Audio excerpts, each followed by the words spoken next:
بیوسی دومره کرکجنه نامه ده چې دا نوم په چا پروت وي نو پردیسا چې خپل ترېنه هم ډډه کوي او بیا داسې حال کې جسمانی معذوري خو انسان د خالی میدان اوسیدونکی جوړ کړي. د بټخیلي سره تعلق لرونکی د 30 کلن زلمی ولی رحمان دی چا چې سمود وړاندې په سعودي عرب کې مهنت مزدوري کول او د خپلې کورنۍ کفیل و. په سعودي عرب کې یو ټرافیکي پیښه وشوه چې پکې ولی رحمان معذور شو په کټ پریوتو او د بل محتاج شو. د ډاکټرانو وینا ده چې د ولی رحمان علاج ممکن دی خو 18 لک روپۍ د دې بېوسه کورنۍ د وس خبره نه ده. بس دا زما ملګری په سعودي عرب کې راسره و او سهار وختي چې کار له روان د بلاکو کار له موږ 15 کسانو سټوډنټ هم وکړو قسمت د طرفه راغلی وه.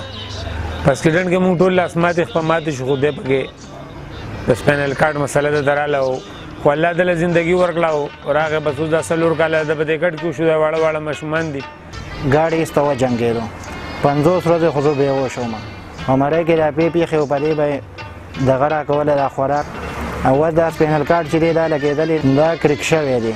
نو څوک وایي چې په کراچۍ ته هم کاغذونه لېږل دي نو هلته هم علاج کېږي نو هغوی لکه ډېر دغه وایي ډېرې پیسې وایي نو دلته خو دا واړه دي او دغه دي نو دوی دغه د خرچې څه نشته نو د علاج به څه وکړو. دا متاثره کورنۍ د حکومت او شتمن خلکو نه غوښتنه کوي چې د ولی رحمان د علاج لپاره دي د دوی سره کومک وکړي چې یو ځل بیا ولی رحمان د خپلو ماشومانو د سر سوري جوړ شي. عمران دریاب، خیبر نیوز، بټخیله، مالکند.